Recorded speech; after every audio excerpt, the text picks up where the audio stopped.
Parte 1, 44 a 53. A verdadeira devoção.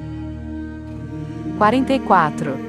Só Maria encontrou graça diante de Deus sem o auxílio de qualquer outra criatura. Lucas 1, 30. Todos os que acharam graça diante de Deus desde então, só por seu intermédio a acharam, e também só por ela a encontrarão todos os que ainda hão de vir. Maria estava cheia de graça ao ser saudada pelo arcanjo São Gabriel, Lucas 1, 28, e recebeu uma plenitude superabundante de graça quando o Espírito Santo a cobriu com a sua sombra inefável, Lucas 1, 35. De tal modo essa dupla plenitude foi aumentando dia a dia, momento a momento, que a sua alma atingiu um grau imenso e inconcebível de graça. Por isso o Altíssimo a fez única tesoureira dos seus tesouros e única dispensadora das suas graças, para que ela enobrecer, elevar e enriquecer a quem lhe aprouver, possa fazer entrar no caminho estreito do céu, quem ela quiser, para fazer passar, apesar de tudo, quem ela quiser pela porta estreita da vida, e para dar a quem ela entender o trono, o cetro e a coroa de rei. Jesus é, em toda parte e sempre, o fruto e o filho de Maria, e Maria é, por toda parte, a verdadeira árvore que dá o fruto da vida e a verdadeira mãe que o produz. 45. Só Maria confiou Deus as chaves dos celeiros do divino amor, Cântico dos Cânticos 1, 3, e o poder de entrar nos caminhos mais sublimes e mais secretos da perfeição, bem como de neles fazer entrar os outros. Só Maria dá aos miseráveis filhos da infiel Eva a entrada no paraíso terrestre, para aí passearem aprazivelmente com Deus, Gênesis 3, 8, para aí se esconderem dos seus inimigos, para aí comerem um alimento delicioso já sem temer a morte do fruto das árvores da vida, e da ciência do bem e do mal, e beberem, a grandes tragos as celestes águas da bela fonte que aí jorra abundantemente. Ou melhor, visto ser ela própria esse paraíso terrestre, essa terra virgem e abençoada de onde Adão e Eva culpados foram expulsos, só acolhem-se aqueles e aquelas que lhe apraz para os tornar santos. 46. Todos os ricos do povo, Salmo 44, 13. Para me servir da expressão do Espírito Santo, segundo a explicação de São Bernardo, suplicarão a vossa face pelos séculos afora e especialmente no fim do mundo. Isto é, os maiores santos, as almas mais ricas em graça e em virtudes, serão as mais assíduas em orar à Santíssima Virgem e em a ter sempre presente, como o perfeito modelo que desejam imitar e o poderoso auxílio que as pode socorrer. 47. Disse que isto acontecerá especialmente no fim do mundo, e em breve, porque o Altíssimo e a sua Santa Mãe devem suscitar grandes santos, que ultrapassarão, tanto em santidade a maior parte dos outros santos, quanto os cedros do Líbano excedem os arbustozinhos. Assim foi revelado a uma santa alma, cuja vida foi escrita por M. de Rinti.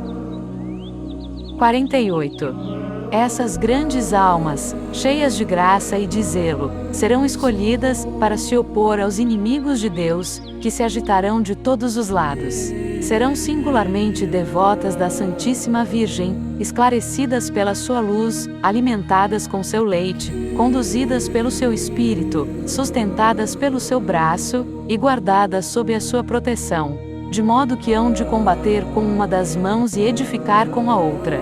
Com uma combaterão, derrubarão, esmagarão os heréticos com suas heresias, os cismáticos com seus cismas, os idólatras com a sua idolatria, e os pecadores com suas impiedades. Com a outra mão edificarão o templo do verdadeiro Salomão, e a mística cidade de Deus, ou seja, a Santíssima Virgem, que pelos santos padres foi chamada Templo de Salomão e Cidade de Deus. Levarão todo o mundo, por suas palavras e exemplos, à verdadeira devoção. Isto atrair-lhes ao ódio de muitos, mas também lhes trará muitas vitórias e muita glória para Deus só. Foi o que revelou Deus a São Vicente Ferrer, grande apóstolo do seu tempo, que claramente o indicou numa das suas obras. É o que o Espírito Santo parece ter predito no Salmo 58 por estas palavras: o Senhor reinará em Jacó e em toda a terra, converter-se-ão pela tarde, sofrerão fome como cães e hão de andar à volta da cidade para encontrar de comer. Versículos 14, 15. Esta cidade, à volta da qual os homens andarão no fim do mundo, para se converterem e saciarem a sua fome de justiça, é a Santíssima Virgem, chamada pelo Espírito Santo, morada e cidade de Deus. Salmo 86, 3. 49. A salvação do mundo começou por Maria, e é por ela que se deve consumar.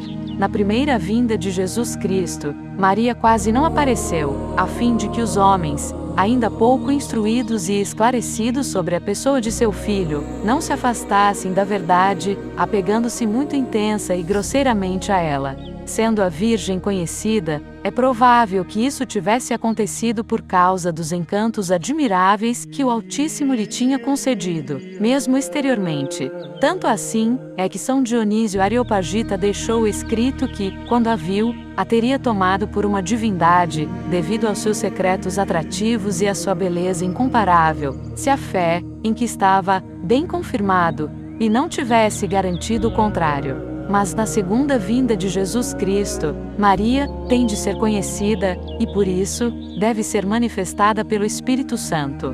Por ela fará conhecer, amar e servir Jesus Cristo, uma vez que já não subsistem as razões que o levaram a ocultar, durante a vida, a sua esposa e a revelá-la só muito pouco, desde a pregação do Santo Evangelho. 50.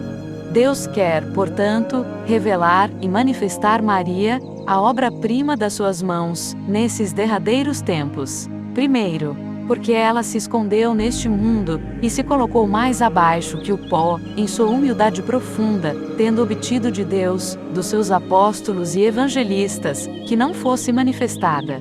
Segundo, porque ela é obra-prima saída das mãos de Deus, tanto na terra pela graça, como no céu pela glória. Por isso Deus quer, por meio dela, ser louvado e glorificado sobre a terra pelos viventes. Terceiro, sendo a aurora que precede e descobre o sol da justiça, Jesus Cristo, Maria deve ser conhecida e vista, para que Jesus o seja também. Quarto, visto ser ela o caminho por onde Jesus Cristo veio a nós da primeira vez, haverá de sê-lo ainda quando ele vier pela segunda, embora de maneira diversa. Quinto, como é Maria o meio seguro, a via reta e imaculada para ir a Jesus Cristo, e para o encontrar perfeitamente, é por ela que o devem achar as almas chamadas a brilhar em santidade. Aquele que achar Maria, achará a vida. Provérbios 8, 35. Isto é, encontrará Jesus Cristo, que é o caminho, a verdade e a vida. João 14, 6.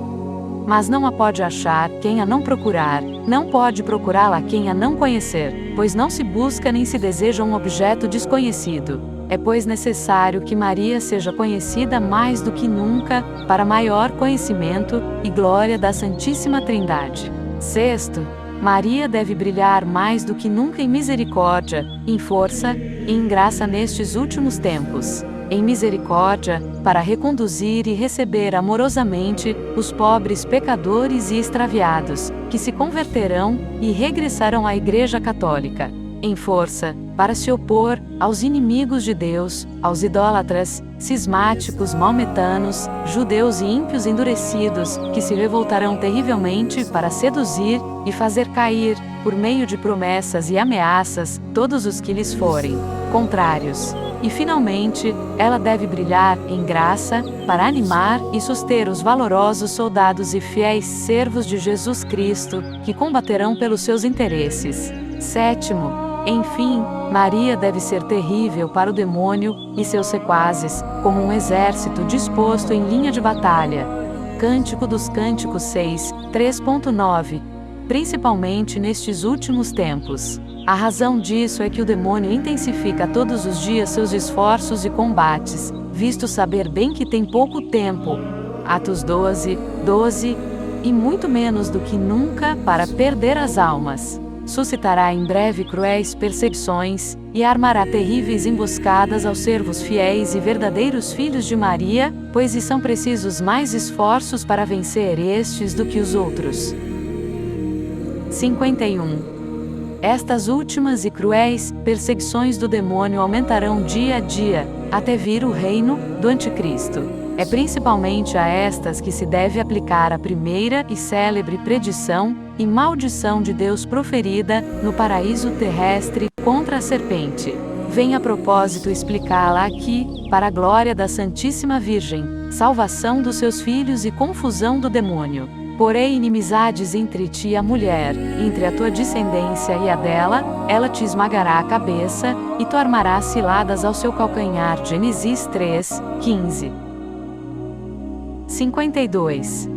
Deus nunca estabeleceu e formou, senão uma única inimizade, mas esta é irreconciliável, devendo durar, e mesmo aumentar até o fim.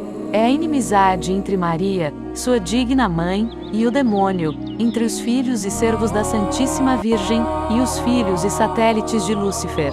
Deste modo, o inimigo mais terrível que Deus constituiu contra o demônio é Maria, sua santa mãe. E Maria, ainda existindo apenas na mente de Deus, foi por ele dotada, desde o paraíso terrestre, de tanto ódio contra este maldito inimigo, tanta diligência em descobrir a malícia desta antiga serpente, tanta força para vencer, aniquilar e esmagar este ímpio orgulhoso, que este a teme, não só mais que a todos os anjos e homens, mas num certo sentido, mais do que ao próprio Deus. Não é que a ira, o ódio e o poder de Deus não sejam infinitamente superiores aos da Santíssima Virgem, visto as perfeições dela serem limitadas. Mas é que, em primeiro lugar, Satanás, sendo orgulhoso, sofre infinitamente mais em ser vencido e castigado por uma pequena e humilde serva de Deus, e a humildade desta humilha o mais que o poder divino. Em segundo lugar, Deus conferiu a Maria um tão grande poder sobre os demônios, que eles temem mais um único dos seus suspiros por alguma alma, que as orações de todos os santos, e uma só das suas ameaças, mais que qualquer outro tormento. Isto foram eles obrigados a confessar muitas vezes, ainda que de má vontade, pela boca dos possessos. 53. O que Lúcifer perdeu por orgulho, ganhou Maria pela sua humildade. O que Eva condenou e perdeu pela desobediência, salvou Maria obedecendo. Eva, ao obedecer à serpente, perdeu consigo todos os seus filhos e entregou-os ao demônio. Maria, tendo sido perfeitamente fiel a Deus, salvou juntamente consigo todos os seus filhos e servos, e consagrou-os à divina majestade. Santo Irineu.